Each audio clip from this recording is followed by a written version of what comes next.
잠깐 같이 하나님 앞에 기도 드리도록 하겠습니다.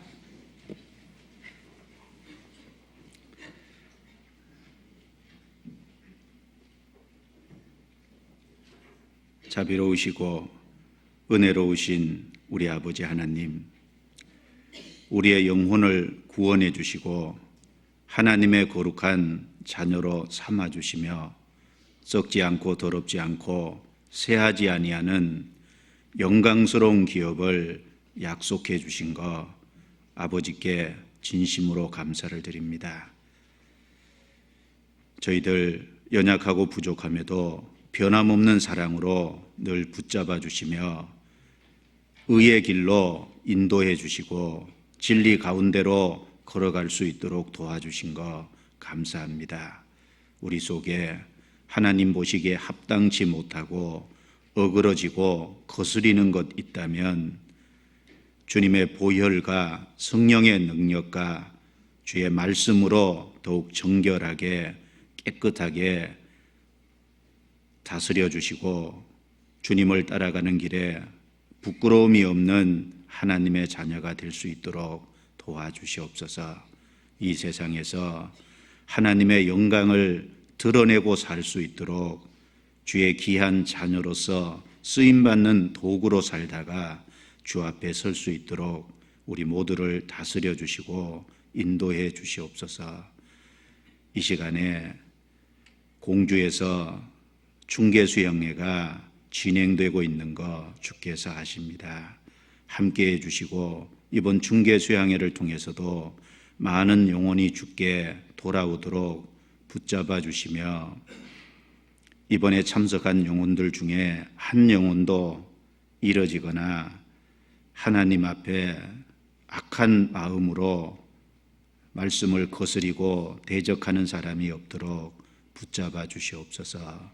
주의 크신 자비를 나타내 주시옵소서. 그 일을 위해서 참여하고 있는 전도인들, 또 많은 수고하는 봉사의 손길로 함께하는 형제 자매들 위해 더욱 함께해 주셔서 기쁨과 즐거움으로 할 수 있도록 도와주시옵소서.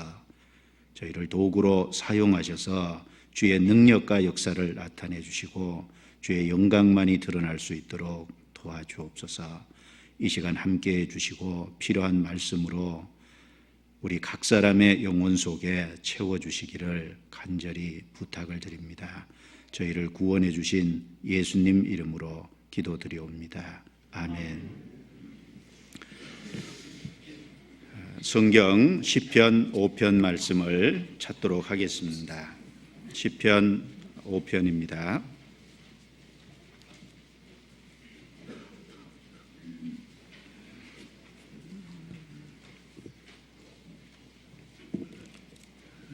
시편 5편 1절 말씀부터 제가 읽도록 하겠습니다. 여호와여 주의 말에 귀를 기울이사 나의 심사를 통촉하소서. 나의 왕 나의 하나님이여 나의 부르짖는 소리를 들으소서. 내가 주께 기도하나이다. 여호와여 아침에 주께서 나의 소리를 들으시리니 아침에 내가 주께 기도하고 바라리이다. 주는 제약을 기뻐하는 신이 아니시니 악이 주와 함께 요하지 못하며 오만한 자가 주의 목전에 서지 못하리이다. 주는 모든 행악자를 미워하시며 거짓말하는 자를 멸하시리이다. 여호와께서는 피 흘리기를 즐기고 속이는 자를 싫어하시나이다. 오직 나는 주의 풍성한 인자를 힘입어 주의 집에 들어가 주를 경외함으로 성전을 향하여 경배하리이다. 여호와여 나의 원수들을 인하여 주의 의로 나를 인도하시고 주의 길을 내 목전에 곧게 하소서. 저희 입에 신실함이 없고 저희 심중이 심히 악하며 저희 목구멍은 열린 무덤 같고 저희 혀로는 아첨하나이다. 하나님이여 저희를 정죄하사 자기께 빠지게 하시고 그 많은 허물로 인하여 저희를 쫓아내소서. 저희가 주를 배역하매니이다. 11절, 12절 말씀은 같이 읽겠습니다. 오직 주에게 비하는 자는 다 기뻐하며 주의 보호로 인하여 영영이 기뻐 외치며 주의 이름을 사랑하는 자들은 주를 즐거워하리이다. 여호와여, 주는 의인에게 복을 주시고 방패로 함같이 은혜로 저를 호위하시리이다.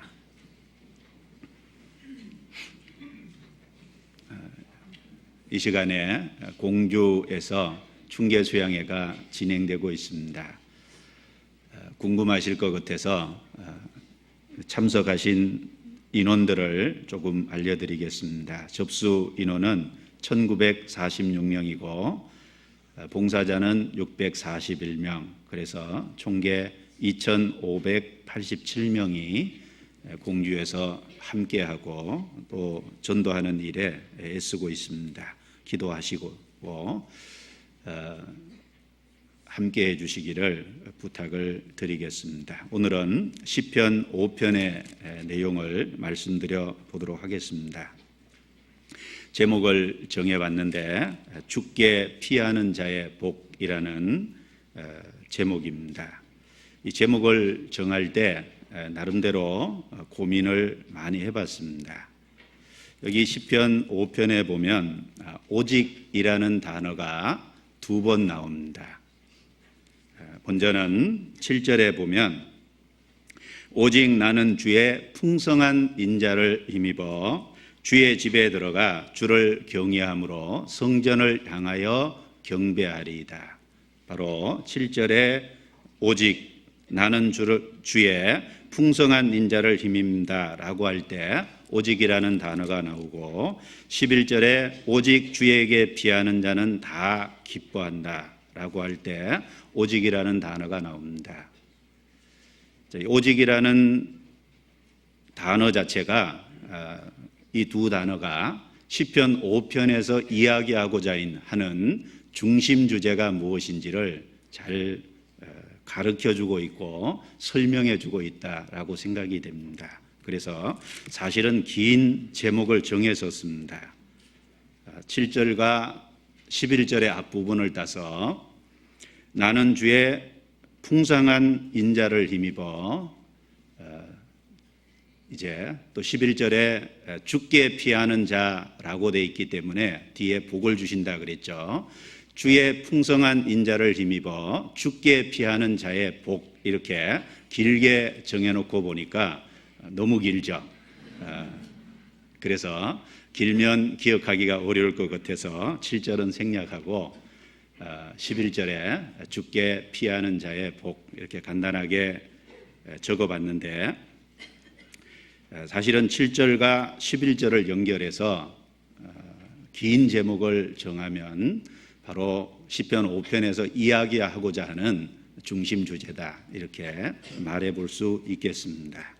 또 시편 5편은 악인과 의인의 대조를 극명하게 잘 보여주고 있습니다.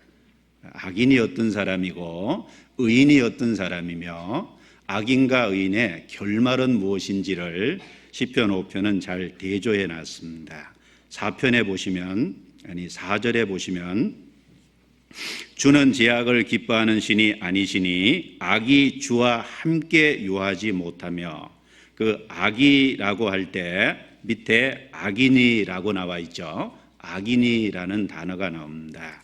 그리고 12절 부분에 보면 여호와여 주는 의인에게 복을 주시고, 의인이라는 단어가 나옵니다. 바로 악인과 의인을 대조하고 있고 악인과 의인의 모습이 누가 악인이고 누가 의인인지를 잘 가르쳐주며 악인과 의인의 결말도 어떻게 되는지를 여기 잘 나타내주고 있는 시편 5편은 대조된 내용이다, 이렇게 또 말해볼 수 있겠습니다. 그리고 시편 5편은 다윗의 기도죠. 다윗의 기도문이다, 이렇게 할 수 있는데 1절부터 보시면 여호와여 나는 나의 말의 귀를 기울이사 나의 심사를 통촉하소서. 나의 왕 나의 하나님이여 나의 부르짖는 소리를 들으소서. 내가 주께 기도하나이다. 여호와여, 아침에 주께서 나의 소리를 들으시리니 아침에 내가 주께 기도하고 바라리이다. 즉 다윗의 개인의 기도라는 겁니다. 이 다윗의 개인의 기도일 뿐 아니라 성령께서 다윗의 기도를 통해서 모든 사람에게 하시고자 하는 말씀이 무엇인지를 또 가르쳐주는 내용입니다. 어떤 분들은 시편을 읽다가 시편에 다윗의 개인 기도가 많이 나옵니다. 그걸 보고 어떻게 개인 기도가 성경에 들어갈 수 있냐, 그리고 그것이 개인의 기도라면 그 개인의 기도 내용 속에 오류가 있을 수 있지 않냐, 그게 어떻게 하나님의 말씀이 될 수 있느냐, 이렇게 반문하는 분들도 신앙생활 속에 또 질문하는 분들을 많이 겪어봤습니다. 그런데 틀림없는 것은 다윗의 개인 기도도 맞고 하나님께서 다윗을 감동시켜서 다윗의 입을 통해서 하시고자 하는 말씀을 동시에 하신 거라는 겁니다. 그 증거로서 사무엘하 23장 1절 2절에 보면 이는 다윗의 마지막 말이라. 이새의 아들 다윗이 말하며 높이 올리운 자, 주께 기름 부음을 받은 자, 이스라엘의 노래 잘하는 자가 말하도다. 여호와의 신이 나를 빙자하여 말씀하시며 그 말씀이 내 혀에 있도다.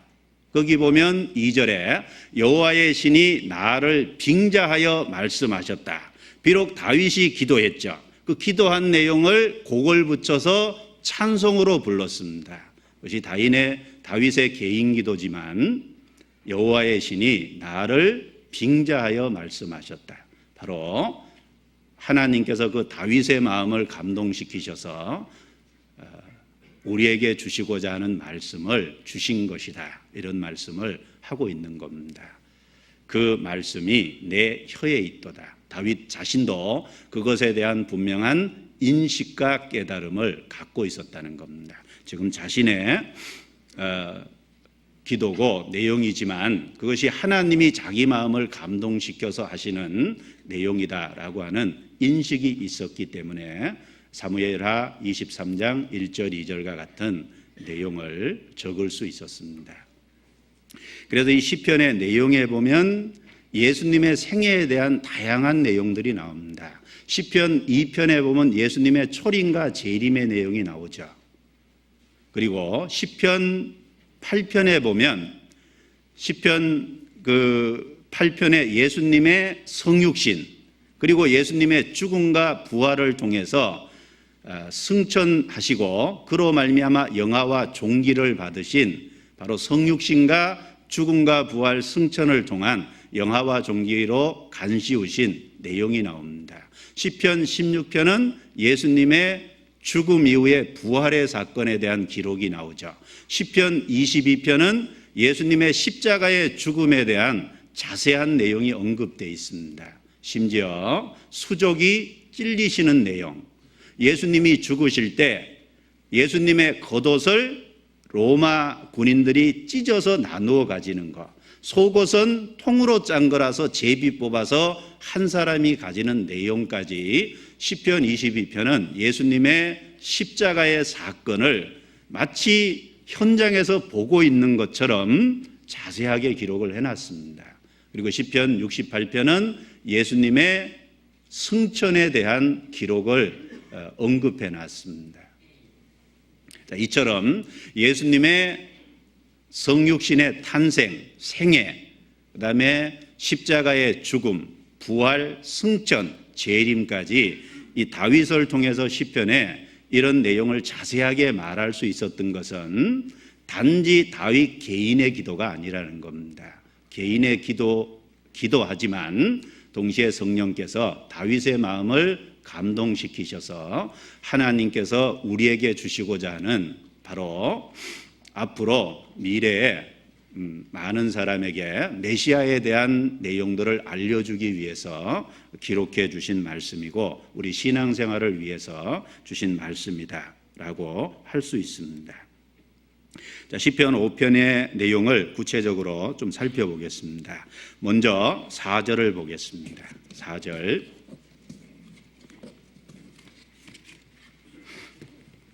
4절 내용을 같이 읽어보도록 하겠습니다. 주는 죄악을 기뻐하는 신이 아니시니 악이 주와 함께 유하지 못하며. 자, 주는 죄악을 기뻐하는 신이 아니시니. 자, 이 시편 5편을 통해서 하나님께서 우리에게 분명히 알려주고자 하는, 계시하고자 하시는 메시지 중에 하나가 주는 죄악을 기뻐하는 신이 아니시다라는 분명한 사실입니다. 히브리서 11장 6절에 보면 믿음이 없이는 기쁘시게 못하나니 하나님께 나아가는 자는 반드시 그가 계신 것과 또한 그가 자기를 찾는 자들에게 상 주시는 이심을 믿어야 할지니라 라는 말씀이 나옵니다. 자, 하나님은 믿음이 없으면 기뻐하시지 않죠. 자, 다른 번역에 보면 믿음이 없이는 하나님을 기쁘시게 하는 것이 불가능하다. 단지 기쁘게 할 수 없다 정도가 아니라 기쁘게 하는 것 자체가 불가능하다라는 말씀을 하고 있습니다. 그런데 그 하나님이 기뻐하시는 믿음의 내용을 구체적으로 따진다면 두 가지가 거기 언급되어 있죠. 하나님께 나아가는 자는 반드시 그가 계신 것과, 첫 번째는 그분의 살아계심에 대한, 그분의 존재에 대한 확신을 언급하고 있습니다. 두 번째는 또한 그가 자기를 찾는 자들에게 상 주시는 이심을 믿어야 할지니라. 두 번째는 구원을 받고 주님을 가까이 하고 순종하는 사람에게 영원한 천국에 이르렀을 때, 또 이 땅의 생애 속에서 하나님이 상을 주신다고 하는 사실을 확신해야 된다는 겁니다. 그걸 다른 말로 하면 그분의 성품과 속성에 대한 확신이 있어야 된다는 겁니다. 바로 그분의 존재에 대한 확신, 다른 한 가지는 그분의 속성에 대한 확신을 가져야 하나님이 기뻐하신다라고 얘기한 겁니다. 자, 그 하나님의 속성에 대한 얘기를 할 때 상 주시는 것에 대한 믿음도 필요하지만 우리가 하나님의 속성 가운데 반드시 인식하고 깨달아야 될 진리가 있습니다. 그 중에 하나가 바로 하나님의 거룩하심입니다. 주는 죄악을 기뻐하는 신이 아니시다. 다른 말로 하면 하나님은 거룩하신 하나님이다 라는 말을 하고자 하신 겁니다. 바로 하나님이 거룩하시다고 하는 그 속성에 대한 분명한 인식과 깨달음을 가져야 된다는 겁니다. 거룩하신 하나님, 하나님이 거룩하시다는 건 절대 진리입니다. 그것은 절대 양보할 수 없는 절대적인 진리고 우리 마음속에 더욱더 깨달아가고 알아가야 될 분명한 내용이다라는 것을 이 시간 강조해 보고자 합니다. 하나님은 죄악을 기뻐하는 신이 아니십니다. 정말 이 속성에 대한 깨달음과 확신이 있다면 구원의 문제에 대해서 더욱 분명해질 겁니다. 왜 우리에게 그리스도가 필요한지에 대한 더욱더 분명한 인식이 필요할 거고, 이 분명한 속성에 대한 인식이 있다면 삶 속에서 왜 주님을 더욱더 의지해야만 되는지를 더욱더 알게 될 거라는 겁니다. 창세기부터 요한계시록까지 우리가 성경에서 반복해서 접하는 내용 중에 하나가 주는 죄악을 기뻐하는 신이 아니시라는 겁니다. 하나님은 거룩하신 하나님이라는 것에 대한 계시의 말씀과 메시지를 우리는 성경 어디에서나 끊임없이 접해 볼 수 있다는 겁니다. 하나님은 역사 속에서 자신의 임재를 나타낼 때, 자신의 존재를 사람들에게 나타날 때마다 자신이 거룩하신 하나님이라는 메시지를 빼지 않고 항상 계시하셨어요. 자, 자신의 임재, 자신의 존재를 인간에게 나타낼 때마다 자신이 거룩하신 하나님이라는 사실을 항상 계시하셨다는 겁니다. 그 예를 출애굽기에서 몇 가지를 한번 찾아보겠습니다. 출애굽기 3장입니다. 넘겨보죠. 출애굽기 3장. 본문이니까 접어두시고 출애굽기 3장입니다.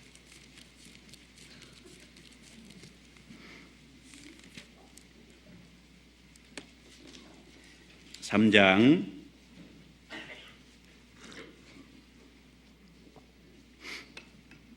4절입니다. 여호와께서 그가 보려고 돌이켜 오는 것을 보신지라 하나님이 떨기나무 가운데서 그를 불러 가라사대 모세야 모세야 하시매 그가 가로되 내가 여기 있나이다. 하나님이 가라사대 이리로 가까이 하지 말라. 같이 읽습니다. 너의 선 곳은 거룩한 땅이니 내 발에서 신을 벗으라. 하나님은 모세에게 떨기나무 불꽃 가운데서 자신이 나타나셨죠. 그 떨기나무에 불이 붙었는데 타지 않는 신기한 모습을 보려고 모세가 그 떨기나무 가까이 가려고 했습니다. 하나님께서 모세야 모세야 이리로 가까이 하지 말라 라고 하시면서 모세에게 요구하신 게 있죠. 너의 선 곳은 거룩한 땅이니 내 발에서 신을 벗으라. 자, 모세가 선 땅이 거룩한 땅이라고 신을 벗을 것을 요구했습니다. 자, 생각해 보죠. 모세가 선 그 자리는 어제도 그 땅이고 10년 전에도 동일한 땅이었습니다. 무슨 땅이 거룩하겠습니까? 땅 자체가 거룩하다는 것보다는 바로 하나님 자신이 거룩하다는 걸 지금 나타내고 말씀하신 겁니다. 하나님의 임재 앞에 모세가 서 있죠. 서 있으니까 바로 땅이 거룩하다는 건 하나님 자신이 거룩하다는 걸 지금 계시하시고자 그렇게 표현하신 겁니다. 그리고 내 발에서 신을 벗으라고 했죠. 왜 신을 벗으라고 했을까요? 바로 하나님의 거룩하신 자신의 모습을 그 신을 벗으라는 걸 통해서도 드러내신 겁니다. 신은 먼지가 묻어 들어오는 곳입니다. 더러운 것을 밟고 다니는 곳입니다. 그래서 요한복음 13장에 보면 예수님께서 베드로에게 목욕한 자는 이미 발밖에 씻을 필요가 없느니라. 발은 더러운 곳이라는 거죠. 바로 신을 벗으라는 것은 성결을 요구했다는 겁니다. 그리고 신을 벗으라는 의미는 또 한 가지를 더 얘기한다면 복종이라는 의미겠죠. 바로 하나님이 거룩하신 분이라는 걸 계시하시면서 바로 성결을 요구하고 복종을 요구했다는 겁니다. 모세 앞에 자신의 임재를 나타내시면서 바로 거룩하심에 대한 계시를 하셨고 신을 벗으라는 말을 통해서 바로 자신이 얼마나 거룩하신지를 알려주시고 성결해야 될 것을 요구하셨다는 겁니다. 이처럼 하나님은 임재를 나타내실 때마다 거룩을 계시하셨다는 겁니다. 여호수아 5장에도 보면 비슷한 내용이 있습니다. 이스라엘 백성이 광야를 거쳐서 요단강을 건너서 가나안 땅에 들어갔을 때 첫 번째 성이 여리고성인데 여호수아는 그 여리고성을 함락을 어떻게 할까 나름대로 고민했을 거고 그 여리고성을 살펴보기 위해서 여리고성 앞으로 가까이 가고 있었습니다. 한 사람이 손에 칼을 들고 나타났습니다. 여호수아가 깜짝 놀라서 물었죠. 당신은 나를 위하느냐, 즉 우리를 위하느냐, 대적을 위하느냐? 그가 대답하기를 나는 여호와의 군대 장관으로 이제 왔다 라고 하니까 여호수아가 그 앞에 꿇어 엎드려서 절을 했습니다. 그리고 이야기하기를 주여 종에게 무엇을 말씀하시려니까? 거기서도 분명하게 그 군대 장관이 무엇을 요구했냐면 내 발에서 신을 벗으라. 내가 선 곳은 거룩하니라. 바로 이 출애굽기 3장에 모세에게 요구했던 내용을 똑같이 요구했습니다. 바로 그 여호와의 군대 장관이 누구십니까? 바로 예수 그리스도께서 현현한 모습이다라는 겁니다. 바로 하나님이 자신의 임재를 나타내실 때 항상 거룩을 계시하신 겁니다. 시내산에서 강림하실 때는 어떻습니까? 동일한 모습을 우리가 볼 수 있습니다. 출애굽기 19장을 보겠습니다. 출애굽기 19장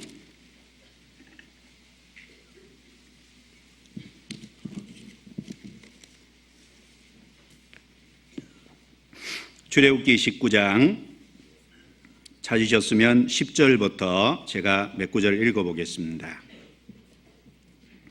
여호와께서 모세에게 이르시되 너는 백성에게로 가서 오늘과 내일 그들을 성결케 하며 그들로 옷을 빨고 예비하여 제3일을 기다리게 하라. 이는 제3일에 나 여호와가 온 백성의 목전에 시내산에서 강림할 것임이니 너는 백성을 위하여 사면으로 지경을 정하고 이르기를 너희는 삼가산에 오르거나 그 지경을 범하지 말지니 산을 범하는 자는 정령 죽임을 당할 것이라. 손을 그에게 댐이 없이 그런 자는 돌에 맞아 죽임을 당하거나 살에 쎄어 죽임을 당하리니 짐승이나 사람을 물론하고 살지 못하리라. 나팔을 길게 불거든 산나페 이를 것이니라 하라. 여기는 시내산에 강림하시겠다고 말씀하시면서 모세에게 먼저 시내산에 여호와께서 강림하시기 전에 준비해야 될 것이 무엇인지를 여기 가르쳐주고 있습니다. 11절에 보면 나 여호와가 온 백성의 목전에서 시내산에서 강림할 것임이니, 자, 앞으로 실제로 이스라엘 백성들 앞에 강림할 거다, 자신의 존재를 나타낼 것을 말씀하시면서 요구한 것이 두 가지예요. 10절에 한 가지 내용이 나오죠. 오늘과 내일 그들을 성결케 하며 그들로 옷을 빨고 예비하여 제3일을 기다리게 하라. 강림하시기 전에 이스라엘 백성이 준비해야 될 게 뭐냐면 옷을 빨고 성결케 해야 된다는 겁니다. 두 번째는 그 시내산에 지경을 정하고 그 지경에 아무라도 들어오지 못하도록 경계를 정하는 일이었습니다. 만약에 그 경계를 침범하면 손을 대지 않은 상태에서 돌에 맞아 죽거나 화살에 쎄어 죽을 거다라고 분명한 경고를 얘기해 줍니다. 자, 이게 무엇을 얘기합니까? 자신의 강림과 자신의 임재를 나타내시겠다고 말씀하시면서 성결을 요구한 겁니다. 옷을 빠는 것도 성결을 요구하는 거죠. 경계를 정하는 것도 바로 거룩하신 하나님 앞에 인간은 죄가 있기 때문에 범접하지 못하니까 지경을, 경계를 철저히 정하라, 그리고 경계를 세워라 라는 것을 준비시킨 겁니다. 이 내용을 통해서도 하나님 자신이 거룩을 계시하셨다라는 걸 알 수 있습니다. 또 실제로 강림하실 때는 어쨌습니까? 실제 시내산에 구름과 흑암과 또 불 가운데서 산이 막 진동했죠. 엄청난 가운데 실제로 그분이 강림하셨는데, 강림하셔서 하신 말씀도 똑같이 자기의 거룩을 계시하신 겁니다. 사람들에게 성결을 요구한 내용이 강림하셔서도 재차 그런 말씀을 하십니다. 16절입니다. 제가 읽어보죠. 제3일 아침에 우레와 번개와 빽빽한 구름이 산 위에 있고 나팔 소리가 심히 크니 진중 모든 백성이 다 떨더라. 자, 강림하셨죠. 18절에 시내산에서 연기가 자욱하니 여호와께서 불 가운데서 거기 강림하심이라. 그 연기가 옹기점 연기같이 떠오르고 온 산이 크게 진동하며 나팔 소리가 점점 커질 때 모세가 말한 즉 하나님이 음성으로 대답하시더라. 22절입니다. 자, 이 강림하셔서 또 말씀하신 내용을 보면 또 여호와께 가까이 하는 제사장들로 그 몸을 성결히 하게 하라. 나 여호와가 그들을 돌격할까 하노라. 모세가 여호와께 고하되 주께서 우리에게 명하여 이르시기를 산 사면에 지경을 세워 산을 거룩하게 하라 하셨사온즉 백성이 시내산으로 오르지 못하리이다. 실제로 강림하셨을 때도 아까는 전체 백성을 상대로 얘기했는데 이번에는 하나님을 가까이 하는 제사장들로 몸을 씻어라. 그리고 지경을 다시 견고히 해라. 강림하셔서도 바로 자신의 거룩에 대한 계시를 재차하셨다는 겁니다. 그리고 20장에 십계명을 주시죠. 10가지 계명을 이스라엘 백성들에게 선포하셨는데 그 십계명의 내용 자체도 한마디로 얘기하면 하나님의 거룩이라는 겁니다.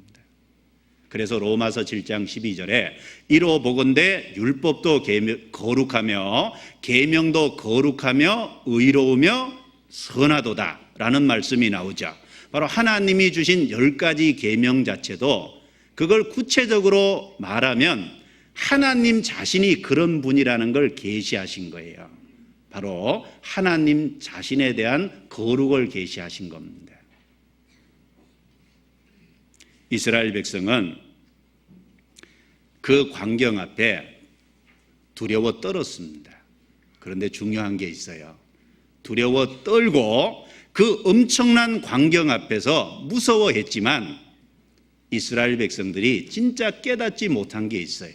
그게 뭐냐면 하나님의 거룩함에 대한 바른 인식을 못 가졌다는 겁니다. 그러니까 잠시 후에 바로 범죄하잖아요. 지금도 마찬가지입니다. 많은 사람이 하나님에 대한 전능하심, 하나님의 능력에 대해서는 알지만 하나님의 거룩하심에 대한 인식이 결여되어 있기 때문에 그 진짜를 인식하고 깨닫지 못하기 때문에 쉽게 죄를 범한다는 겁니다. 이스라엘 백성은 두려워서 떨었습니다. 그러나 문제는 진짜 깨달아야 될 걸 제대로 못 깨달은 거예요. 18절입니다. 뭇백성이 우레와 번개와 나팔 소리와 산의 연기를 본지라 그들이 볼 때 떨며 멀리 서서 모세에게 이르되 당신이 우리에게 말씀하소서 우리가 들으리이다. 하나님이 우리에게 말씀하시지 말게 하소서 우리가 죽을까 하나이다. 모세가 백성에게 이르되 두려워 말라. 하나님이 강림하심은 너희를 시험하고 너희로 경외하며 같이 읽습니다. 범죄치 않게 하려 하심이니라. 자, 그 시내산에 우레와 번개와 빽빽한 구름이 있고 불 가운데서 산의 연기가 옹기점 연기 같은 크게 진동하는 가운데서 강림하신 건 단지 두려워서 떨라는 의미가 아닙니다. 준비시키는 과정에서 또 강림하시는 그 모습 속에서 또 십계명을 선언하시는 과정에서 하나님은 반복해서 자신의 거룩함을 계시하셨죠. 바로 그 하나님의 거룩하심에 대한 인식과 깨달음을 갖고 범죄치 않게 하려 함이라. 죄를 멀리하게 하기 위해서 바로 하나님 자신이 그렇게 보여주신 겁니다. 그런데 불행하게 이스라엘 백성은 두려워서 떤 것은 있습니다. 그 나타나는 외형적인 모습 속에서 얼마나 충격적이겠어요. 한번 상상을 한번 해보십시오. 지금 어떤 내가 산 밑에 있는데 산이 막 흔들리고 거기에 그 진동하는 그런 것이 있고 빽빽한 구름과 우레와 번개가 있고 산에 불이 붙고 옹기점 연기 같은 것이 떠오르고 거기서 막 엄청난 음성으로 얘기한다고 할 적에 육신적으로는 그냥 충격적인 일일 겁니다.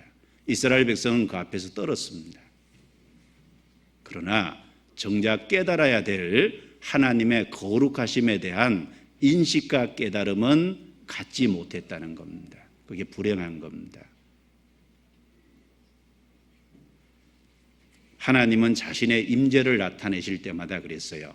이사야 6장에도 보면요, 하나님이 우시야 왕이 죽던 해에 이사야에게 그 영광스러운 모습을 보여주셨죠. 그래서 천사가 나타나서 두 날개로는 얼굴을 가리고 두 날개로는 발을 가리고 두 날개를 가지고는 날면서 반복되게 계시한 내용이 뭐냐면 거룩하다, 거룩하다, 거룩하다. 여호와의 영광이 온 땅에 충만하도다라는 계시를 했습니다. 바로 그 이사야 선지자 앞에 자신의 임재와 영광을 나타내실 때 말씀하신 내용이 뭐냐면 거룩하다는 겁니다. 하나님의 거룩하심에 대한 계시를 하셨다는 겁니다.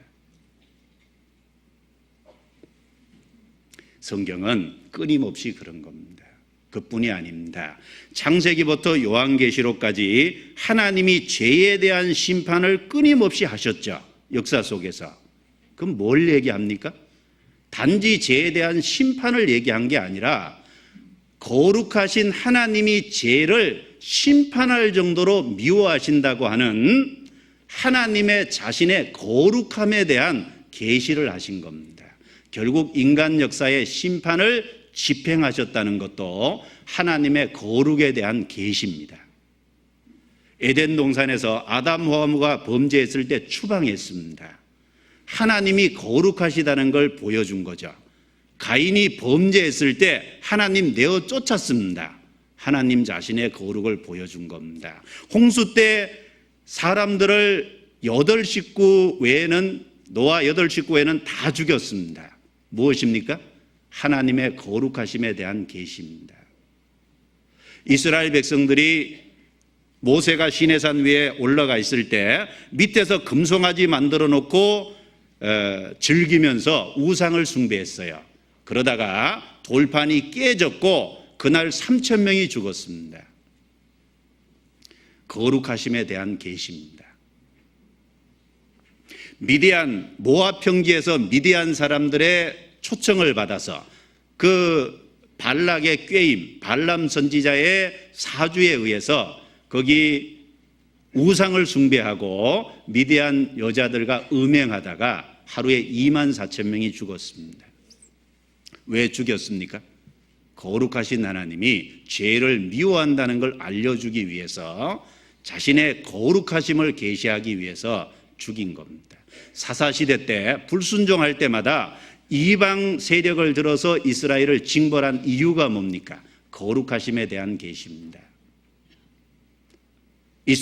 북이스라엘이 범죄할 때 아시리아를 끌어들여서 북이스라엘을 심판하고 남유다가 불순종할 때 바벨론을 끌어들여서 포로로 잡아가고 가나안 농부 일부만 남겨둔 그 성전이 다 파괴되고 심지어 왕의 눈이 뽑혀서 끌려가는 그 엄청난 일을 왜 겪게 했습니까? 하나님의 거룩하심에 대한 계시입니다.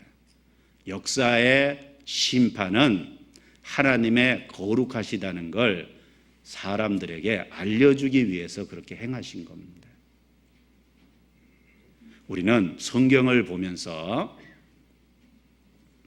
분명히 한 가지 확실하게 해야 될 것이 있습니다. 주는 죄악을 기뻐하는 신이 아니십니다. 하나님의 거룩하심에 대한 인식과 깨달음을 확실히 가져야 됩니다.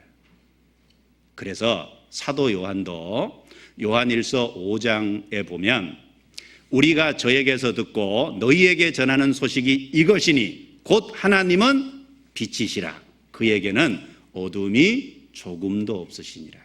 사도 요한이 예수님에게서 듣고 전하는 소식이 뭐라고 했냐면 곧 하나님은 빛이시라 거룩하시다는 겁니다. 그에게는 어둠이 조금도 없으시니라. 조금도입니다. 거기 조금도가 강조되어 있어요.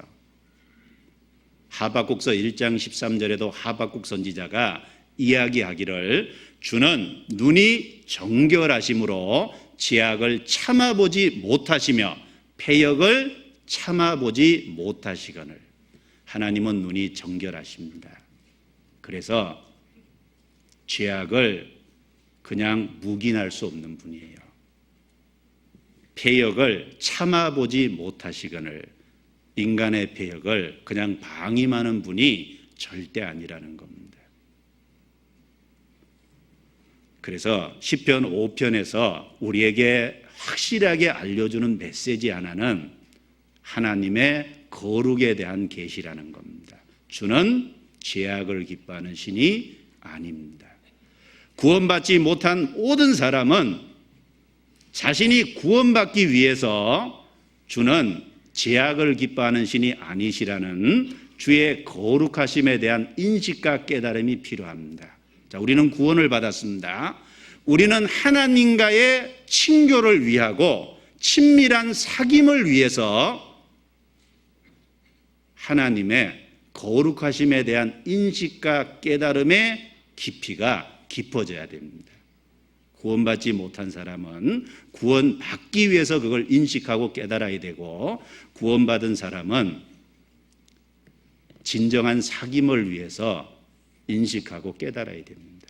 무엇에 대해서? 주는 죄악을 기뻐하는 신이 아니시라는 것에 대해서입니다.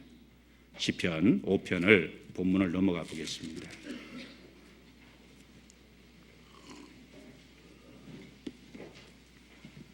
시편 5편 4절부터 6절까지입니다. 4절부터 6절까지 같이 읽겠습니다. 주는 죄악을 기뻐하는 신이 아니시니 악이 주와 함께 유하지 못하며 오만한 자가 주의 목전에 서지 못하리이다. 주는 모든 행악자를 미워하시며 거짓말하는 자를 멸하시리이다. 여호와께서는 피 흘리기를 즐기고 속이는 자를 싫어하시나이다. 자, 하나님은 거룩하신 하나님입니다. 그러기 때문에 악인이 주와 함께 유하지 못하며 오만한 자가 주의 목전에 설 수 없습니다. 하나님은 거룩하시기 때문에 행악자를 미워하시고 거짓말하는 자를 멸하신다는 건 결국 심판하신다는 겁니다. 피 흘리기를 즐기고 속이는 자를 싫어하신다. 자, 여기 악인, 오만한 자, 그 다음에 행악자, 거짓말하는 자, 그 다음에 피 흘리기를 즐기고 속이는 자. 자, 이 다양한 모습을 얘기했지만 결국 이것은 악인과 죄인의 모습이라는 겁니다. 이 외에도 많이 거론할 수 있겠죠. 바로 죄를 갖고 난 인간의 본성, 악한 본성을 갖고 마음과 생각과 말과 태도로서 행동에는 죄의 모습은 틀릴지라도 동일한 건 악인과 죄인이라는 겁니다. 악인과 죄인은 결코 못하는 것이 있어요. 주와 함께 유하지 못한다는 겁니다. 주와 함께 유하지 못한다는 건 악인과 죄인은 결코 하나님과 함께 거할 수 없다는 겁니다.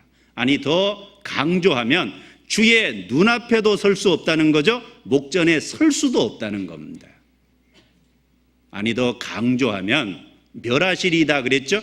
결국은 심판을 받을 수밖에 없다는 겁니다. 자, 여기서 말하는 악인, 오만한 자, 그 다음에 거짓말하는 자, 행악자, 악을 즐기고 피 흘리기를 즐기고 속이는 자가 다른 사람이라고만 생각하시면 안 됩니다. 물론 이 모습은 악인과 죄인인 구원받지 못한 모든 사람을 일컫는 말입니다. 그와 동시에 구원받기 전에 딱 우리의 모습이었습니다. 구원받기 전에 우리 자신이 하나님 보실 때 악인이었습니다. 우리 자신이 하나님 보실 때 오만한 자였습니다. 우리 자신이 거짓말하는 자였고 우리 자신이 행악자였습니다. 우리 자신이 피 흘리기를 즐기고 속이는 자였습니다. 모습은 다양하죠? 그러나 구원받기 전에 우리의 모습 자체가 하나님 앞에 악인과 죄인이라는 건 분명한 사실입니다. 그래서 우리가 하나님 앞에 결코 나아갈 수 없는 존재였다는 겁니다. 악인이 주와 함께 유하지 못하며라 그랬죠. 동시에 목전에 서지도 못한다 그랬습니다. 멸하시리다라고 했죠. 심판을 받을 수밖에 없는 존재라는 거예요. 바로 우리 자신이 그랬습니다. 자, 이게 주는 제약을 기뻐하는 신이 아니시라는 말씀하고 연결돼 나오는 얘기인데, 바로 하나님에 대한 거룩에 대한 인식과 깨달음이 없으면 사람이 절대 자기 모습을 제대로 볼 수 없습니다. 하나님이 죄악을 기뻐하는 신이 아니시라는 거룩하심에 대한 인식과 깨달음이 분명해질 때 하나님 앞에 자신이 비로소 악인과 죄인이고 거짓말하고 속이고 자신이 행악자라는 걸 발견할 수 있게 됩니다. 그래서 성경은 하나님과 인간을 비교해놨고 끊임없이 인간을 하나님의 면전 앞으로 데려가려고 애쓰죠. 로마서 3장에 보면 로마서 3장 4절에 모든 사람은 거짓말을 하지만 오직 주님만 참되시다 그랬습니다. 자, 사람은 다 거짓되죠. 거짓된 것이 크냐 작으냐의 차이밖에 없어요. 거짓되다는 건 동일한 겁니다. 어떤 사람은 더 거짓되고 어떤 사람은 덜 거짓되다는 것밖에 없습니다. 거짓되다는 의미에서는 다 동일합니다. 사람은 다 거짓되되 오직 하나님은 참되시다. 인간을 하나님 면전 앞에 데려갔죠. 하나님과 비교했을 때 인간은 거짓되다. 결론이죠. 그리고 로마서 3장 23절에는 모든 사람이 죄를 범하였음에 하나님의 영광에 이르지 못하더니, 인간은 하나님의 영광을 절대 얻을 수 없는 이유가 모든 사람이 죄를 범하였음에, 죄를 많이 지었냐 적게 지었냐 차이는 있을지라도 모든 사람이 죄를 지었다는 데는 아무 할 말이 없다는 겁니다. 하나님에 대한 바른 인식이 있을 때 자신의 죄에 대한 바른 인식도 생깁니다. 하나님을 바르게 알아야 그 하나님 앞에 자신의 모습도 바르게 볼 수 있습니다. 그런데 성경에 보면 하나님을 모르기 때문에, 인식하지 못하기 때문에, 하나님의 속성에 대한 깨달음이 없기 때문에 바로 자기 자신을 바로 인식하지 못한 사람도 너무나 많이 언급이 되어 있습니다. 그 중에 신약 성경 예수님 앞에 섰던 간원이면서 청년이면서 부자였던 사람이 있습니다. 좋은 조건은 다 가졌죠. 간원이고 청년이고 부자였습니다.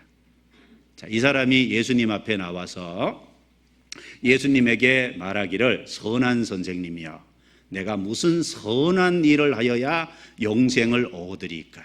이렇게 질문했습니다. 자, 그 질문의 내용 자체가 그 사람의 마음을 잘 읽을 수 있게끔 돼 있죠.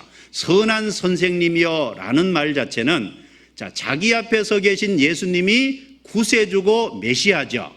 구세주와 메시아라는 인식을 못하고 예수님은 단지 도덕 선생쯤으로 생각하는 겁니다. 그리고 내가 무슨 선한 일을 하여야 영생을 얻으리까? 라는 질문을 통해서 그 사람 마음을 엿볼 수 있죠. 그 사람 마음 자체가 바로 자신의 죄에 대한 깨달음이 없다는 겁니다. 자신의 죄에 대한 깨달음이 없기 때문에 선한 일을 해서 영생을 얻을 수 있다고 딱 착각하고 있는 거예요. 예수님은 뭐라고 대답했습니까? 어찌하여 나를 선하다 하느냐? 선한 이는 오직 하나님 한 분이시니라. 이게 예수님 대답입니다. 자, 언론 들으면 예수님 자신이 선하지 않는 분이라고 얘기한 것처럼 들립니다. 말 자체가. 그러나 그런 의미가 아니죠.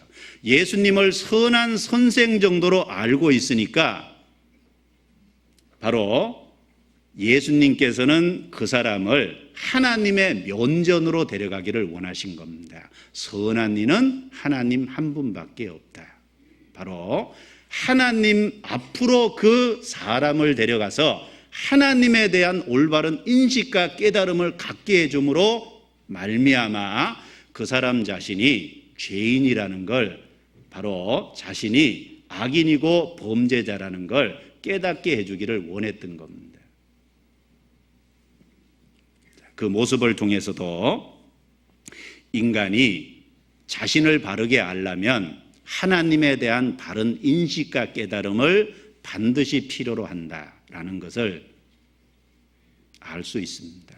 우리 시대 바깥에 나가면 대화하다 보면 사람들이 나름대로 자기를 선하다고 일컫는 이유가 뭡니까?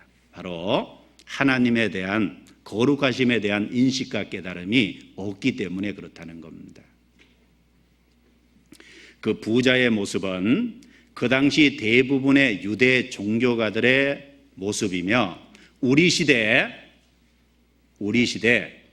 대부분의 종교가들의 모습을 잘 보여주고 있다는 겁니다. 우리는 하나님의 미워하시는 바가 됐습니다. 싫어하시는 바가 됐습니다. 그래서 하나님과 함께 유할 수도 없고 하나님의 면전에 설 수도 없고 멸망받고 심판받을 수밖에 없는 죄인이며 악인이었습니다. 우리는 우리 스스로의 노력과 우리 스스로의 힘으로는 절대 그 우리에게 주어져 있는 악인과 죄인이라는 운명 자체를 절대 바꿀 수 없다는 겁니다. 하나님 앞에 주와 함께 유할 수도 없으며 주의 목전에 설 수도 없으며 심판받을 수밖에 없는 절대적인 운명에 떨어져 있습니다. 그게 구원받기 전에 우리의 모습이었습니다. 구원받지 못한 모든 사람의 모습이 그와 동일합니다. 성경에 보면 절대 바꿀 수 없는 운명이라는 걸 몇 가지 좋은 예를 들었죠. 로마서 5장 12절에 보면 한 사람으로 말미암아 죄가 세상에 들어오고 죄로 말미암아 사망이 왔나니 이와 같이 모든 사람이 죄를 지었으므로 모든 사람이 사망에 이르렀느니라. 자, 그것은 죄가 유전됐다는 말이죠. 유전이라는 건 우리 스스로 그 운명을 바꿀 수 없다는 겁니다. 아담에게서 죄를 날 때부터 물려받았고 죄성과 본성을 물려받았다는 것 자체가 우리 스스로는 절대 그 운명을 바꿀 수 없다는 거예요. 유전됐다는 것 자체가 그걸 얘기하는 겁니다. 그와 동시에 예수님의 비유 속에서 좋은 나무는 좋은 열매가 맺히고 나쁜 나무는 나쁜 열매가 맺힌다 그랬어요. 자, 우리는 나쁜 나무죠. 뿌리와 근원이 나쁜 나무입니다. 뿌리와 근원이 나쁜 나무고 가시나무인데 거기서 어떻게 사과와 무화과가 달리겠습니까? 그 말씀도 우리 운명을 우리 스스로 바꿀 수 없다는 얘기를 하고 있는 겁니다. 동시에 예레미야 13장 23절을 보면 구스인이 그 피부를 표범이 그 만짐을 변할 수 있느냐? 할 수 있을진데 악에 익숙한 너희도 선을 행할 수 있으리라. 그 말씀도 자, 표범은 날 때부터 반점이 있습니다. 흑인은 날 때부터 피부가 검습니다. 절대 바꿀 수 없습니다. 그것처럼 인간은 악에 익숙한 죄성과 본성을 갖고 났기 때문에 절대 선을 행할 수 없다는 거예요. 하나님은 죄악을 기뻐하는 신이 아닙니다.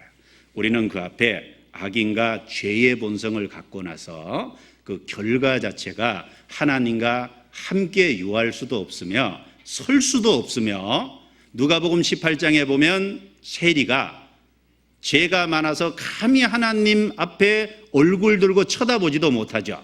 가슴을 치면서 나는 죄인이로서이다. 우리 자신이 그런 모습입니다.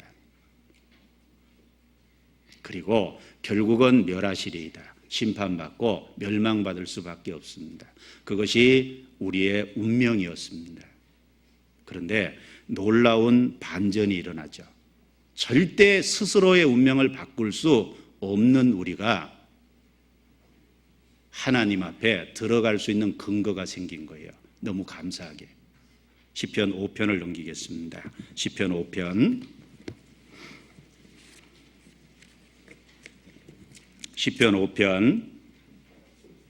7절입니다. 7절과 8절은 우리에게 들어갈 수 있는 근거가 무엇인지를 다윗의 고백을 통해서 우리에게 잘 가르쳐주고 있습니다. 7절 8절을 같이 읽습니다. 오직 나는 주의 풍성한 인자를 힘입어 주의 집에 들어가 주를 경외함으로 성전을 향하여 경배하리이다. 여호와여, 나의 원수들을 인하여 주의 의로 나를 인도하시고 주의 길을 내 목전에 곧게 하소서. 4절부터 6절까지만 보면 절망이죠. 우리 자신에게 적용했을 때 죄를 기뻐하시지 않은 신인 하나님의 거룩하심 앞에서 정말 절망입니다. 그런데 7절에 근거가 생겼습니다. 오직 나는 주의 풍성한 인자를 힘입어 주의 집에 들어가. 자, 주의 집에 들어간다는 말 자체가 주의 집은 주님이 계시는 곳이죠. 그리고 거기 들어간다는 건 주님과 함께 거하고 주님과 함께 교제하는 겁니다. 4절에 보면 악인이 주와 함께 유하지 못하며 라는 말씀과 정반대의 말씀이 주의 집에 들어간다는 말씀이에요. 우리 자신 스스로는 절대 주와 함께 유할 수 없었습니다. 그런데 우리가 주의 집에 들어갈 수 있는 근거가 생긴 겁니다. 주의 집은 주님이 계신 곳이고 주님과 가까이 하고 교제할 수 있는 곳입니다. 어떻게 들어가냐? 근거가 나와 있죠. 나는 주의 풍성한 인자를 힘입어. 근거가 오직 나는, 다윗 자신의 고백인 동시에 이것이 우리 모든 사람의 고백입니다. 구원받은 모든 사람의 고백이죠. 따라해 보시기 바랍니다. 오직 나는 주의 풍성한 인자를 힘입어 주의 집에 들어가. 답이 어떻게 들어가냐? 답이 주의 풍성한 인자를 의지해서 들어간다는 겁니다. 여기 인자라는 단어가 나오는데 이 주의 풍성한 인자 중에 인자라는 말씀은 사랑이라는 말을 다르게 표현한 말이 인자입니다. 이 사람은 사랑이라는 단어를 그냥 너무 쉽게 쓰고 진정한 사랑이 아닌 곳에도 사랑이라는 단어를 쉽게 쓰잖아요. 그래서 이 사람의 사랑과 구별하기 위해서 신이 사람을 사랑하신, 절대자가 사람을 사랑하신 사랑을 성경에서 구별하기 위해서 인자라는 단어를 쓴 겁니다. 주의 풍성한 인자를 힘입어, 특별히 우리는 주의 풍성한 사랑을 힘입어서 주님 가까이에 나아갈 수 있는 근거가 생긴 겁니다. 자, 여기 주의 풍성한 인자라고 했습니다. 잘 생각해 보십시오. 이 사랑이라고 할 때 그 사랑의 질을 어떻게 구분할 수 있냐면 그 사랑을 주는 주체가 누구냐에 따라서, 그 사랑을 주는 주체되는 그 사람의 인격이 어떠냐에 따라서 그 사랑의 질이 결정돼요. 예를 들면 친구의 사랑이라고 얘기할 때 친구 중에는 좋은 친구도 있고 나쁜 친구도 있겠죠. 그 친구 중에 예를 들면 어떤 사람이 도둑놈이다 라고 했을 때 그의 사랑하고, 인격이 훌륭한 친구다라는 그의 사랑하고, 친구가 사기꾼입니다, 그 사기꾼 친구의 사랑하고 사랑의 질이 완전히 틀립니다. 결국은 사랑을 주는 주체, 사랑하는 그 사람의 인격이 어떠냐에 따라서 사랑의 질이 결정되는 겁니다. 부모도 마찬가지죠. 부모가 이기적인 부모입니다. 자기밖에 모릅니다. 그 인격을 가진 부모의 사랑하고, 그 부모가 정말 희생적이고 자식을 위해서 좋은 것이고 바른 길이라면 자기 자신을 다 희생할 수 있는 마음을 갖고 있습니다. 그런 부모와의 사랑은 근본적으로 똑같이 사랑이라고 얘기했을 때 단어는 쓰지만 질적인 엄청난 차이가 있다는 겁니다. 마찬가지죠. 특별히 누구 사랑이냐? 주의 풍성한 인자라는 겁니다. 자, 우리는 누구의 인자냐? 주님의 인자예요. 주가 누굽니까? 하나님입니다. 하나님의 풍성한 인자입니다. 자, 하나님이 어떤 분입니까? 영원하신 하나님입니다. 그러니까 영원한 사랑이라는 거예요. 하나님의 사랑은 줬다 뺏었다 하는 그런 사랑이 아닙니다. 영원하신 분이기 때문에 우리에게 영원한 사랑을 주신 겁니다. 무한하신 분이죠? 무한하시기 때문에 무한한 사랑을 주신 거예요. 하나님은 무한하신 하나님입니다. 그래서 무한한 사랑을 우리에게 베푸셨다라는 겁니다. 이 사랑의 영원하신 지속적인 사랑, 무한한 사랑, 변치 않는 사랑, 그걸 잘 설명해 주는 성경 중에 하나가 호세아서 내용입니다. 호세아서에서 그 내용을 잠깐 찾아보겠습니다. 호세아서 11장입니다. 호세아서 11장.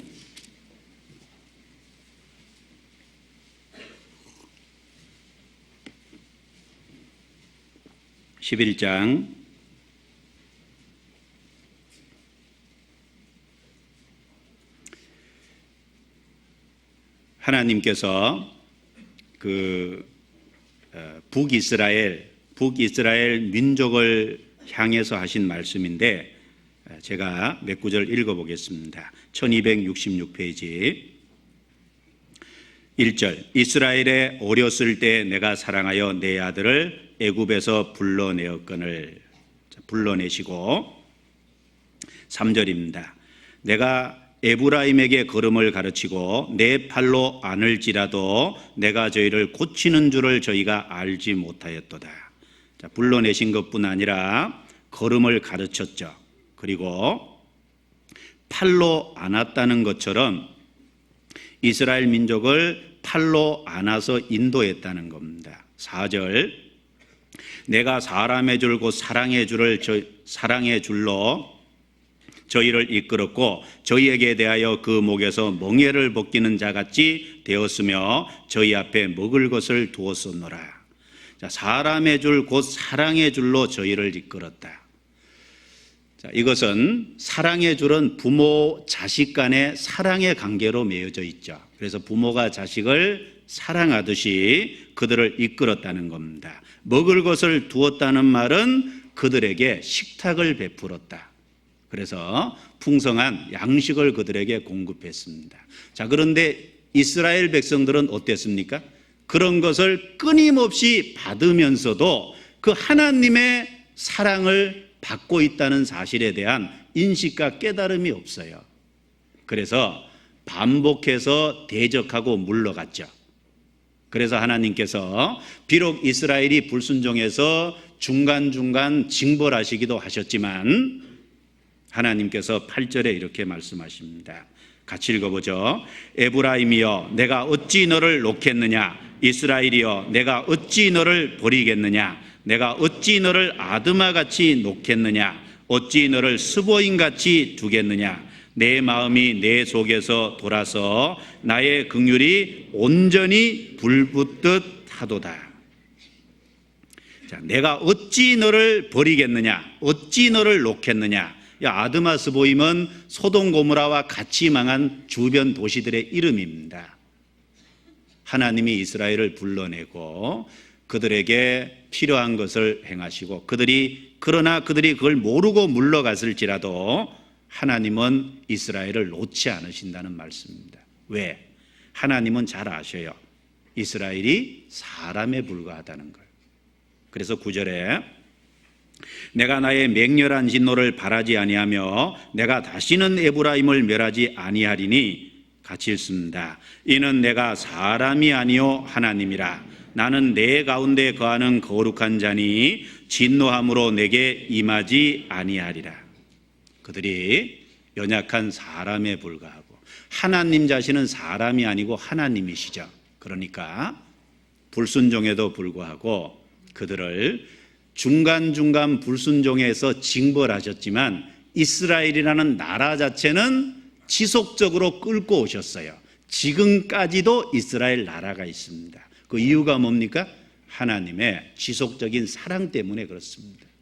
다른 이유가 없습니다. 하나님은 영원하신 분이기 때문에 영원한 지속적인 사랑을 갖고 있습니다. 호세아서 1장에 보면 하나님이 호세아로 이스라엘에게 말씀하시느니라, 호세아 선지자 생애를 통해서 말씀하신다는 건데, 그 호세아 선지자 생애를 보면 부정한 여인 고멜을 데려왔어요. 자기에게 하나님의 말씀에 근거해서 아내로 삼았는데, 그 여자가 도망가서 다시 음행을 저질렀습니다. 하나님이 그 팔려간 자기 아내를, 부정한 자기 호세아 아내를 다시 값주고 사오라 그랬습니다. 호세아는 다시 값을 주고 그 부정한 아내를 사왔습니다. 자기 아내로 다시 맞아들인 거죠. 그 모습을 통해서 바로 부정한 인간을 하나님의 사랑으로 호세아의 생애를 통해서 받아주실 것을 우리에게 잘 보여주신 겁니다. 하나님은 가장 타락한 인간이라도 돌이키고 돌아오면 반드시 받아줍니다.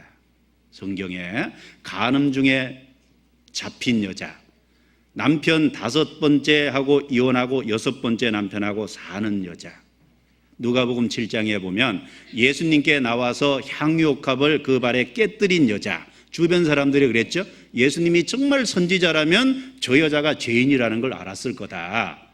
그러나 예수님은 알았지만 그 여자가 진정으로 돌이키고 그 사랑을 받아들였기 때문에 받아주신 거예요. 예수님의 생애 속에서 죄인을 받아주시는 그 모습을 통해서 하나님의 사랑이 큰 사랑이고 무한한 사랑이라는 걸 우리에게 끊임없이 가르쳐주고 있습니다. 그 하나님의 사랑은 깊이와 넓이와 길이와 높이를 다 알 수 없습니다. 그 하나님의 사랑, 주의 풍성한 인자의 구체적인 내용이 뭐냐? 한마디로 말하면 십자가입니다. 그 주의 풍성한 인자를 구체적으로 거론하자면 바로 십자가입니다. 로마서 5장 8절에 우리가 아직 죄인 되었을 때 그리스도께서 우리를 위하여 죽으심으로 하나님께서 우리에게 대한 자기의 사랑을 확증하셨느니라. 바로 우리가 죄인 되었을 때 그리스도께서 우리를 위하여 죽어주신 십자가, 그것이 하나님이 우리를 사랑하신 사랑을 확증하셨다는 겁니다. 에베소서 2장 4절에도 우리를 사랑하신 그 큰 사랑을 인하여 라고 했습니다. 그래서 에베소서 2장 1절에 보면 허물과 죄로 죽었던 너희를 살리셨도다 그랬죠. 에베소 지역의 사람은 이방인들입니다. 그들은 허물과 죄로 죽어 있었습니다. 세상 풍속을 쫓았습니다. 진노의 자식이었습니다. 불순종의 아들들이었죠. 그런데 그들이 하나님 앞에 가까이 나아갈 수 있는 근거가 무엇이었습니까? 2장 13절에 보면 그리스도의 피로 가까워졌느니라. 바로 그리스도의 피가 가깝게 나아올 수 있도록 한 겁니다. 주의 풍성한 인자를 구체적으로 말하라면 십자가의 사건이다 라고 할 수 있습니다. 바로 그 그리스도의 보혈입니다. 그 그리스도의 보혈이 우리를 주의 집에 들어가서 주님과 함께 거할 수 있도록 만드는 유일한 근거다. 성경에 오직이라 그랬죠? 그게 유일한 근거이기 때문에 오직이다 이렇게 말한 겁니다. 히브리서 9장을 넘겨보겠습니다. 히브리서 9장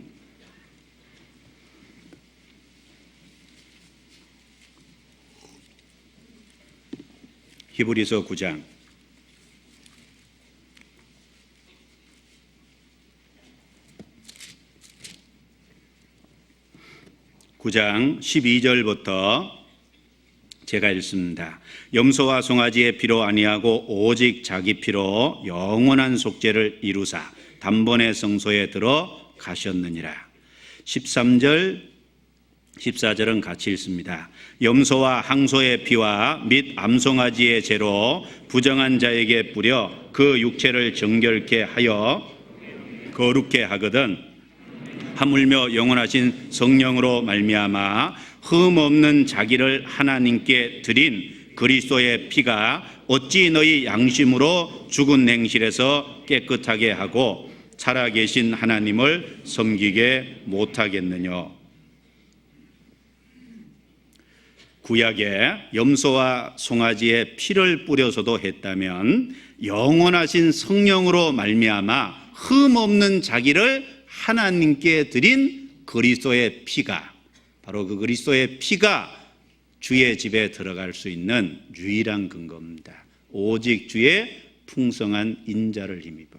십자가를 바라보면 반복해서 배역하고 배도의 길을 걸어온 우리를 받아주신 하나님의 사랑을 알 수 있습니다. 악이 주와 함께 유하지 못하며 유할 수 없는 우리를 주의 집에 들어가게 하신 유일한 근거가 십자가고 주의 풍성한 인자입니다. 시편 5편도 우리에게 그 사실을 분명히 계시해 주기를 원하셨습니다. 시편 5편 다시 넘어가 봅니다. 시편 5편 8절입니다. 8절 같이 읽어보겠습니다. 여호와여 주의 원수들을 인하여 주의 의로 나를 인도하시고 주의 길을 내 목전에 곧게 하소서. 자, 여기도 아주 중요한 내용이 함축되어 있다라는 생각을 할 수 있습니다. 자, 여호와여 나의 원수들을 인하여 주의 의로 나를 인도하시고 주의 길을 내 목전에 곧게 하소서. 다윗의 기도죠. 다윗의 기도인 동시에 우리 자신의 고백이고 우리 자신이 하나님 앞에 간증할 내용입니다. 하나님은 주의 의로 우리를 인도하시고 주의 길을 내 목전에 곧게 하시고 계십니다. 주의 풍성한 인자를 의지하고 믿고 주께 나오는 자를 위해서 주의 의로 인도하시고 주의 길을 우리 눈앞에 곧게 하십니다. 자, 이 주의 의로 인도하신다는 뜻이 무슨 뜻이겠습니까?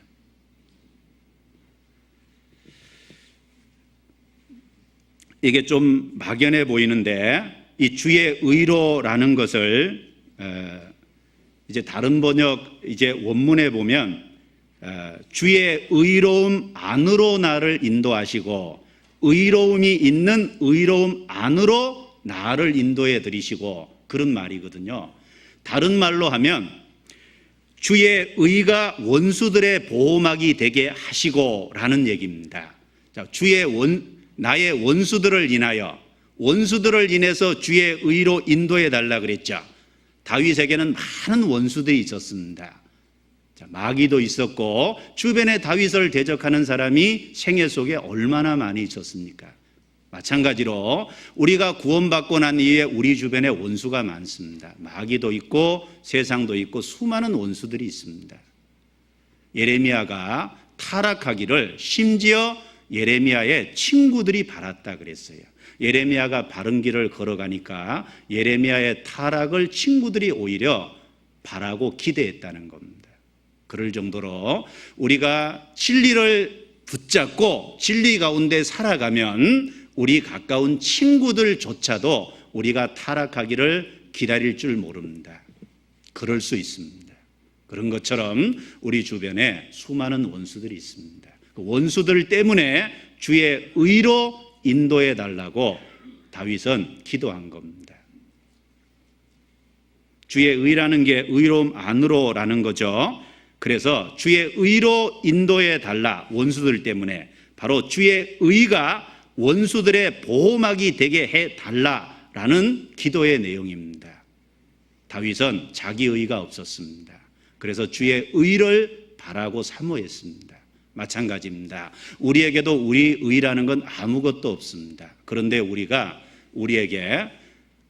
진정으로 돌이키고 그리스도를 받아들일 때 그리스도가 우리의 의가 되시고 하나님이 우리의 의가 되셨다는 사실입니다. 바로 그리스도가 우리의 의입니다. 우리가 그리스도 안에 그리스도와 연합함으로 말미암아 그리스도의 의 안에 들어가게 된 거예요. 하나님은 우리를 받아주셨습니다. 그리고 우리를 의롭다고 선언해 주셨습니다. 그리고 원수들의 정죄와 참소로부터 우리를 보호해주고 지금도 지켜주십니다. 여호와는 우리의 의가 되십니다.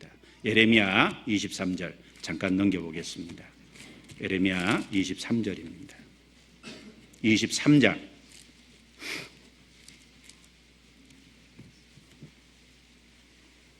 예레미야 23장 5절 6절 같이 읽겠습니다. 나 여호와가 말하노라. 보라, 때가 이르기니 내가 다윗에게 한 의로운 가지를 일으킬 것이라. 그가 왕이 되어 지혜롭게 행사하며 세상에서 공평과 정의로 행할 것이며 그의 날에 유다는 구원을 얻겠고 이스라엘은 평안히 거할 것이며 그 이름은 여호와 우리의 의라 일컬음을 받으리라. 자, 여기 다윗에게 한 의로운 가지를 일으킬 것이라. 자, 예레미야 시대에 다윗의 가계를 통해서 한 의로운 가지가 날 것에 대한 말씀을 하셨는데 그분이 바로 예수 그리스도 메시아입니다. 그 예수 그리스도 그분이 여호와 우리의 의가 되실 거다라고 말했습니다. 그래서 로마서 1장 17절에는 복음에는 하나님의 의가 나타났다 그랬죠. 복음이 무엇입니까? 성경대로 그리스도께서 우리를 위해 죽으시고 성경대로 그리스도께서 우리를 위해서 살아나셨다는 겁니다. 성경대로 바로 우리 죄 때문에 주님이 죽었고 주님이 우리 죄를 처리하셨다는 보증으로 부활했습니다. 우리의 범죄는 예수님이 가져가시고 우리를 의롭다 하시기 위하여 살아나셨습니다. 바로 예수님의 죽음과 부활을 통해서 죄를 처리해 주신 사실을 믿을 때 바로 그 믿음을 의로 여기신다라고 말씀했습니다. 바로 우리가 그 사실을 받아들일 때 그리스도와 우리는 하나로 연합됐습니다. 우리는 그리스도의 의 안에 있게 됐습니다. 자, 대속은 아주 중요한 의미를 가집니다. 자, 제가 몇 가지 얘기를 해보겠습니다. 예수님이 우리를 위해서 대신 죽으신 대속은 첫 번째, 하나님의 거룩하심과 공의에 대한 하나님 편에서 만족이 되셨어요. 거룩함과 공의가 무너지지 않았죠. 거룩함과 공의가 유지되면서 우리를 구원하셨어요. 그래서 하나님의 공의와 거룩함에 대한 하나님 스스로의 만족이 있으셨습니다. 두 번째는 우리 마음에 죄가 처리되지 않으면 죄에 대한 정죄감, 심판, 이것에 대한 두려움과 그런 것이 있죠. 두 번째는 대속은 바로 죄에 대한 심판과 정죄감에서 우리 그런 마음에서 해방시켜 줬습니다. 그래서 우리 죄에서 우리를 해방하시고 바로 대속의 사실을 확실히 받아들일 때 우리 심령 속에 심판에 대한 두려움이 없어지고 죄에 대한 정죄감에서 해방됩니다. 그리고 또 한 가지는 중요한 게 있죠. 바로 하나님이 그 사실을 우리가 받아들일 때 하나님이 받아주실 뿐 아니라 바로 원수들을 인하여 의로 인도해 달라 그랬죠. 바로 하나님이 원수에 대해서 우리 자신이 의롭다고 법적으로 분명히 선언하신 겁니다.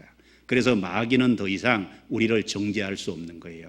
스가랴 3장에 보면 하나님이 계시고 여호와의 사자가 있고 여호수아라는 사람이 서 있는데 마귀가 정죄했죠. 이유는 더러운 옷을 입고 서 있으니까 참소했어요, 하나님 앞에. 그래서 하나님이 더러운 옷을 입히고 아름다운 옷을 벗기고 입히라 그랬어요. 그 벗기고 입히려면 예수님의 대속의 죽음이 있어야죠. 그래서 스가랴 3장 9절에 이 땅의 죄악을 하루에 제하리라. 바로 예수 그리스도의 대속을 인해서 더러운 옷이 벗겨지고 깨끗한 옷이 입혀졌어요.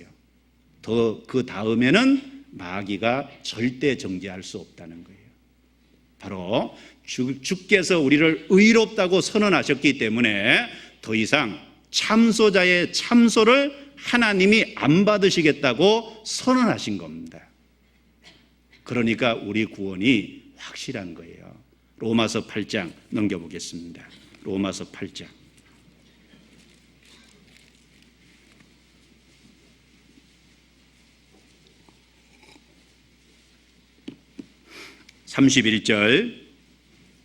31절입니다.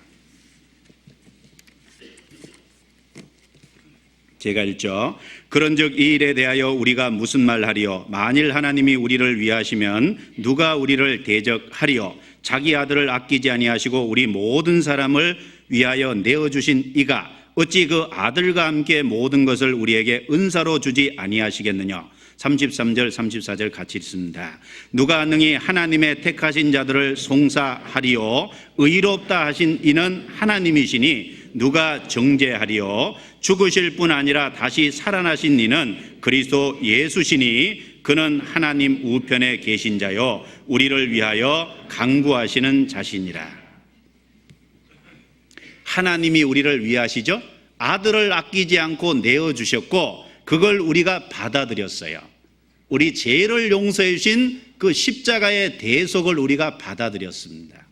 받아들인 그 믿음 때문에 하나님이 우리를 받아주셨고 의롭다라고 법적으로 선언해 주신 겁니다.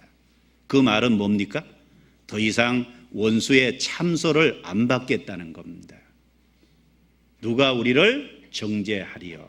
더 이상 아무도 우리를 참소할 수 없고 더 이상 그 믿고 그리스도의 의 안에 들어온 사람은 절대로 그를 위해서 참소할 사람이 없다는 겁니다. 마귀의 참소도 안 받습니다.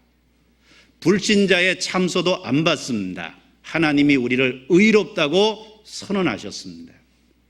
그것이 주의 의로 우리를 인도하시고 라는 말씀입니다. 바로 우리가 그 안에 있었고 들어갔고 그 안에 있기 때문에 바로 원수가 아무리 참소하고 대적해도 하나님은 우리를 이미 의롭다고 선언하셨기 때문에 효력이 발생했기 때문에 더 이상 어떤 것도 안 받으시겠다는 선언의 의미가 있는 겁니다. 하나님 자신의 만족이 있었죠. 우리 심령 속에 죄에 대한 정죄감에서 해방이 됐죠. 하나님이 원수를 향해서조차 의롭다고 선언하심으로 더 이상 참소하지 말라고 선언하셨습니다. 주의 의로 우리를 인도하십니다. 그리고 그 구원받은 사람을 주의 길을 내 목전에 곧게 하소서 그랬죠. 바로 그 구원받은 사람에게 하나님이 가야 되는 길을 정해 놓으셨어요. 그래서 그 구원받은 사람이 갈 길을 가르쳐 보인다 그랬죠. 그리고 갈 수 있도록 주목하여 훈계한다 그랬죠. 시편 32편 8절에. 그래서 구원받은 사람을 의로 보호하실 뿐 아니라 그 길을 정해 놓으시고 그 길을 가도록 목전에서 곧게 하소서. 내 눈앞에 그걸 신앙이 자라는 가운데서 점점 그 길을 깨닫게 하셔요. 내가 가야 될 길을. 그리고 그 길을 가도록 곧게 굽은 길이 아니라 곧은 길을 가도록 정로로 가도록 우리를 인도하십니다. 이 세상에는 구부러지고 이지러진 것이 너무 많습니다. 그런데 하나님이 구원받은 사람을 위해서 곧은 길을 준비해 놓으신 거예요. 정로를 준비해 놓으신 겁니다. 그걸 우리에게 날마다 가르쳐 주십니다. 그리고 그 길을 가게 하십니다. 그리고 그 죽게 피하는 자, 풍성한 인자를 힘입어 주님께 돌아오는 자는 어떤 축복이 있습니까? 몇 가지만 거론해 보겠습니다. 첫 번째, 주님과 친밀한 사귐이 있다는 거예요. 아까 읽었습니다. 1절부터 3절까지 다윗은 하나님께 나아가는 기도를 했죠. 기도는 뭡니까? 하나님과의 사귐입니다. 주님께 피하는 자의 첫 번째 축복은 말할 것도 없이 하나님과의 사귐을 가질 수 있다는 겁니다. 들으소서 들으시리이다 이런 말씀이 나옵니다. 처음에는 들으소서 내가 기도하나이다 그랬죠. 그 다음에는 들으시리이다. 자기가 기도하는 걸 하나님이 들으신다고 하는 확신을 갖고 있어요. 구원받은 사람은 그 구원받은 사람의 기도를 하나님이 들어주신다는 확신을 갖고 삽니다. 내가 기도하고 주님은 그걸 듣습니다. 들을 뿐 아니라 그 기도를 기도하고 바라리이다 그랬죠? 그 기도에 대한 응답을 하나님이 해주신다는 거예요. 저는 그걸 생각할 때마다 너무 감사해요. 사실 나를 봐도 내가 아무것도 아닙니다. 이 피조물과 날 전체를 비교해 봤을 때도 아무것도 아니고 많은 사람과 비교해 봤을 때도 아무것도 아닙니다. 나 같은 것이 뭐라고? 내 인생에 하나님을 나의 왕으로 모실 수 있었다는 것도 놀라운 일이고 그 하나님 창조주 하나님 앞에 내가 기도할 수 있다는 것도 엄청난 축복이라는 거예요. 그리고 그 하나님이 그 기도를 들으십니다. 얼마나 맨날 들어서 뵐 거 아닙니까? 생각하면 생각할수록 그 하나님이 내 소리를 들은다는 게, 내 기도 소리를 듣는다는 게 엄청난 축복이라는 거예요. 그리고 하나님은 그 기도에 대한 응답을 실제로 해 주십니다. 하나님과의 사귐의 축복이 있어요. 그럴 뿐 아니라 구원받은 사람은 구원받은 이후에 하나님 앞에 기쁨이 있다는 겁니다. 주께 피하는 자는 다 기뻐하며 그랬죠? 주께 피하는 자는 다 기쁨이 있습니다. 주님께 피하는 자는 기쁨을 갖게 돼 있어요. 다 기뻐한다는 말 속에서 보편적인 기쁨이 있다는 거예요. 주님께 돌아오는 사람은 주님이 주시는 기쁨이 있습니다. 주의 보호로 영영이 기뻐 외치며 그랬죠? 영영이 기뻐 외친다는 게 뭡니까? 지속적인 기쁨이 있다는 거예요. 영영이 기뻐 외친다는 게 지속적인 기쁨이라는 겁니다. 그리스도인에게는 지속적인 기쁨의 축복이 있어요. 가난할 때나 부할 때나, 그리고 건강할 때나 병약할 때나, 평안할 때나 어려움이 있을 때나, 그게 영영이에요. 어느 순간에든지 하나님 안에서 기쁨을 누릴 수 있는 영영한 기쁨이 있다는 거예요. 영영한 기쁨입니다. 물론 그리스도인의 삶 속에 큰 어려움과 시련으로 인해서 잠깐 힘들 때도 있습니다. 잠시 근심한다 그랬죠? 그러나 결론은 하나님께 기쁨을 다시 회복하게 돼 있어요. 그래서 로마서 5장에 보면 영광을 바라고 즐거워하나이다 그랬어요. 구원받으면 내게 준 소망이 있어서 즐거워합니다. 그뿐 아니라 환난 중에도 즐거워한다 그랬죠. 환난 중에도 즐거워합니다. 그뿐 아니죠. 하나님 안에서 즐거워하느니라. 즐거워한다는 말이 로마서 앞에 3번 나옵니다. 그리스도 안에 살아가는 가운데서 기쁨이 있어요. 주의 보호로 인하여 영영이 기뻐 외친다. 기쁨이 지속이 돼야 돼요. 그게 그리스도인이에요. 내가 평안할 때는 기쁜데 정말 문제가 일어나면 계속해서 기쁨이 사라진다. 뭔가 문제가 있죠. 잠깐 슬픔이 있을지라도 다시 그 기쁨이 회복되게 돼 있어요. 영영이 기뻐, 그 다음에 뭐라 그랬죠? 외치며라 그랬어요. 그 기쁨이 심령 속에 있는 게 드러나게 돼 있다는 거예요. 외친다는 건 표현하는 거죠. 드러나게 돼 있다는 거예요. 삶 속에 그게 드러나니까 주변 사람들이 그 하나님을 내가 믿고 하나님 안에 산다는 것을 주변 사람들이 볼 수 있는 거예요. 그리고 주를 사랑하는 자들은 주로 즐거워하리이다. 그 기쁨의 근원이 뭐냐? 주로 즐거워한다는 겁니다. 세상적인 기쁨이 아닙니다. 주님에게로 오는 기쁨이고, 직접적으로 말하면 우리의 기쁨은 어떤 경우든지 주님 자신으로 인한 기쁨이에요. 그래서 주님으로 만족한다라는 의미가 무엇인지 삶 속에서 더 깨달아 가야 됩니다. 주님 주로 즐거워하는 겁니다.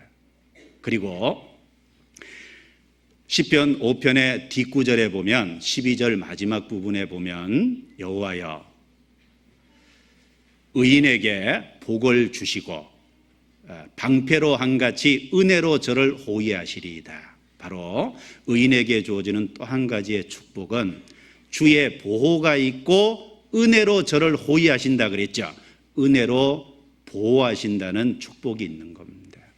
호위한다는 말이 둘러싼다라는 말이래요. 둘러싼다. 자, 방패는 보호죠. 그런데 호위한다는 말은 둘러싼다는 의미니까 방패로 사방을 둘러싸면 적으로부터 보호가 되죠. 바로 다윗의 생애에 그랬어요. 다윗의 생애 자체가 주의 보호를 겪고 주의 은혜로 호위하시는 걸 다윗의 생애에 직접 경험한 겁니다. 다윗은 자신의 생애에서 사울 왕의 계속되는 그 자기를 죽이려고 하는 그 속에서 하나님이 보호해 주시고 자기 인생 속에서 수많은 어려움 가운데 보호를 직접 경험하고 살았습니다. 마찬가지입니다. 우리도 어려움이 있을 때마다 주께 피함으로 주님의 보호하심과 은혜로 우리를 호위하신다는 걸 우리의 경험 속에서 경험함으로 영영이 기뻐 외칠 수 있습니다. 그리고 시편을 보면 앞에는 나를 주관적인 것으로 썼는데 7절 보면 주께 피하는 자는 타인이죠.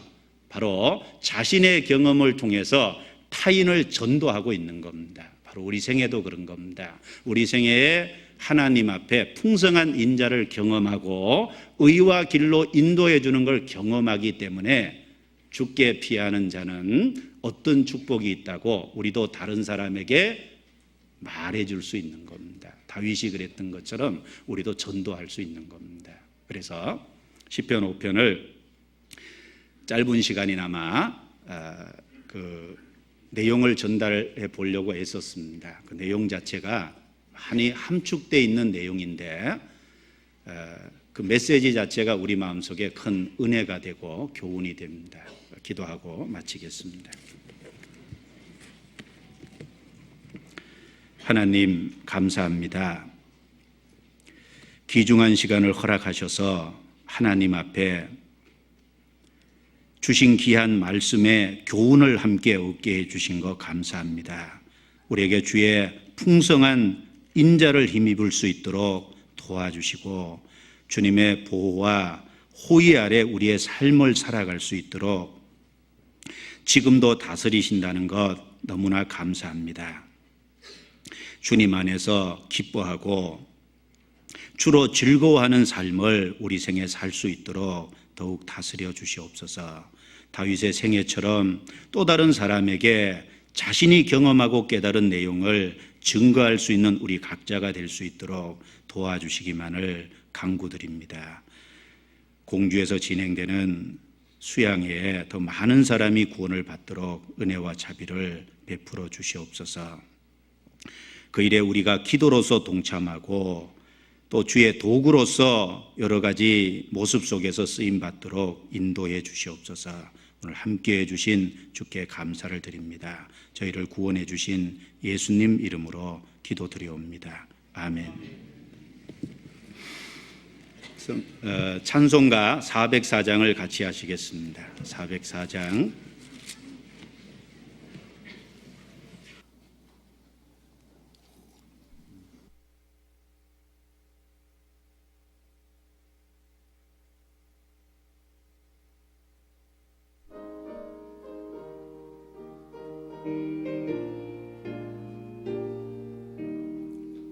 그 크신 하나님의 사랑 말로 다 영영 못하네. 저 높고 높은 별을 넘어 이 낮고 낮은 땅 위에 죄범한 영혼 구하려 그 아들 보내사 허벅죄로 삼으시고 죄 용서하셨네. 하나님 크신 사랑은 증량다 못하며 영원히 변치 성도여 찬양하세. 괴로운 시절 지나가고 땅 위에 영화쇠할 때 주 믿지 않던 영혼들은 큰 소리 외쳐 울어도 주 믿는 성도들에게 큰 사랑 베푸사 우리의 죄 사했으리 그네 잊을까. 하나님 크신 사랑은 증량다 못하며 영원히 변치 않는 사랑 성도여 찬양하세. 하늘을 두루마리 삼고 바다를 먹물 삼아도 한없는 하나님의 사랑 다 기록할 수 없겠네. 하나님의 크신 사랑 그 어찌 닿았을까. 저 하늘 높이 쌓아도 채우지 못하리. 하나님 크신 사랑은 증량다 못하며 영원히 변치 않는 사랑 성도여 찬양하세.